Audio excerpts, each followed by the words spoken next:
MP board कक्षा 12वीं वाले सभी बच्चों का यहाँ पर अर्थशास्त्र विषय का पूरा पेपर और उसका सॉल्यूशन मैं बता रहा हूँ।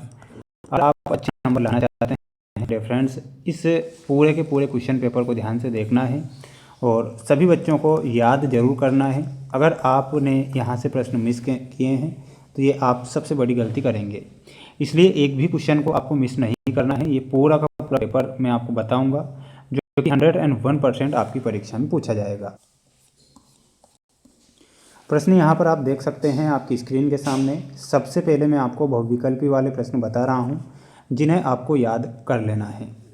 पहला प्रश्न है, व्यष्टि अर्थशास्त्र के अंतर्गत निम्न में से किसका अध्ययन किया जाता है। प्रश्न आपसे क्या पूछा है कि व्यष्टि अर्थशास्त्र के अंतर्गत निम्न में से किसका अध्ययन किया जाता है। ऑप्शन है व्यक्तिगत इकाई का, राष्ट्रीय आय का, आर्थिक समग्र का या फिर उपर्युक्त में से कोई नहीं। प्यारे विद्यार्थियों, व्यष्टि अर्थशास्त्र के अंतर्गत व्यक्तिगत इकाइयों का अध्ययन होता है, तो इसमें आप व्यक्तिगत इकाई करेक्ट उत्तर के रूप में याद रखेंगे। जितने भी विद्यार्थी वीडियो को देख रहे हैं तो प्यारे विद्यार्थियों चैनल को सब्सक्राइब जरूर कर लीजिएगा अगर हमारी मेहनत आपको अच्छी लगती है तो। मांग में कौन सा तत्व निहित होना आवश्यक है, तो वस्तु की इच्छा, एक निश्चित मूल्य और साधन व्यय करने की तत्परता, यानी कि इसमें आपको लिखना है उपर्युक्त सभी। कॉपी के मूल्य में वृद्धि होने पर चाय की मांग घटती है या बढ़ती है, तो अगर देखिएगा कॉपी के मूल्य में वृद्धि हो गई तो चाय लोग ज़्यादा पीना पसंद करेंगे, तो इसमें आपको लिखना है बढ़ती है। अगले क्वेश्चन की ओर हम बढ़ेंगे। अगला क्वेश्चन आप देख लीजिए, ये रहा आपका अगला प्रश्न। पूर्ति निम्नलिखित में से किससे जुड़ी होती है, किसी समय अवधि से और कीमत से, यानी कि दोनों से ही जुड़ी होती है, तो इसमें आपको लिखना है ऑप्शन नंबर 3।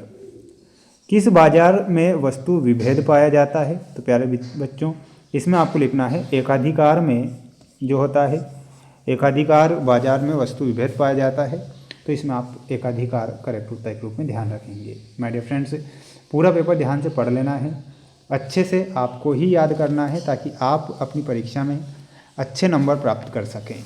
नेक्स्ट क्वेश्चन की ओर बढ़ेंगे।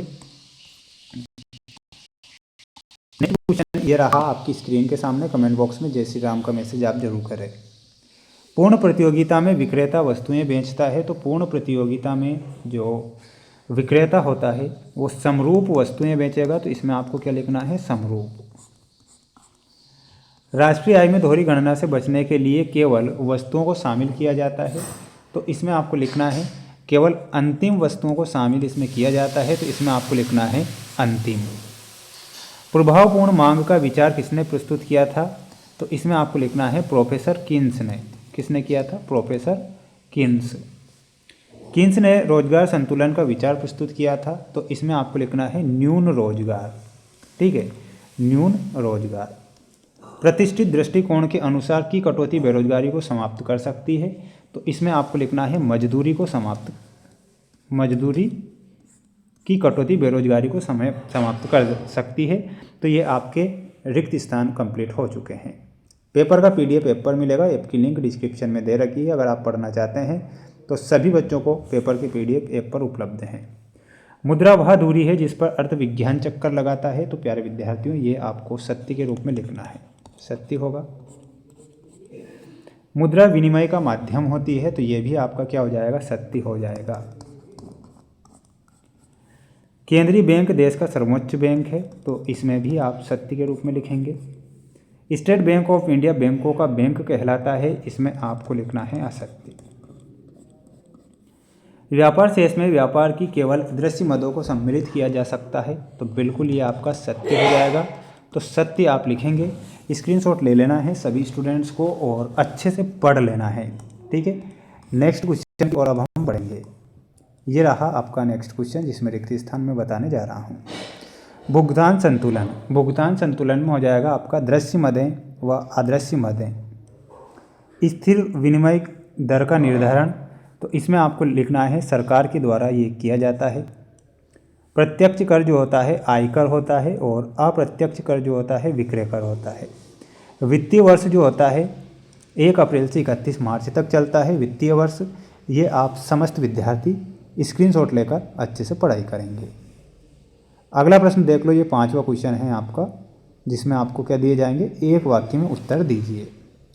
ऐसे व्यय जो सरकार के लिए किसी परिसंपत्ति का सृजन नहीं करते हैं कहलाते हैं, तो उन्हें राजस्व कर कहते हैं। क्या कहते हैं? यहाँ पर लिखना है राजस्व कर। विकासशील राष्ट्रों के लिए कौन सा बजट सबसे उपयुक्त है? तो इसमें आपको लिखना है घाटे का बजट। किसका बजट? घाटे का बजट। आर्थिक बैरोमीटर किसे कहते हैं? तो सूचकांक को आर्थिक बैरोमीटर कहा गया है। इसमें आपको लिखना है सूचकांक। प्रमाप विचलन गुणांक का सूत्र लिखिए। तो इसका सूत्र क्या होता है? इसमें आपको लिखना है θ/x। कोटि अंतर विधि का प्रतिपादन किसने किया था? तो इसमें आपको लिखना है चार्ल्स एडवर्ड स्पीयरमैन ने। क्या लिखना है? मैं लिखकर बता देता हूँ यहाँ पर, चार्ल्स एडवर्ड स्पीयरमैन। ठीक है, तो ये आपके कुछ क्वेश्चन हैं जो कि काफ़ी महत्वपूर्ण और मोस्ट इम्पोर्टेंट क्वेश्चन थे। ये पूरा पेपर आईएमपी है और हमारे ही द्वारा ये पेपर बनाया गया है। किसी प्रकार से आपको अपनी वार्षिक परीक्षा में रियल या वायरल पेपर के चक्कर में नहीं पढ़ना है। मेरे द्वारा जो मोस्ट इम्पोर्टेंट क्वेश्चन बताए जा रहे हैं उन्हें पढ़ें और अपनी वार्षिक परीक्षा की तैयारी को मजबूत करें।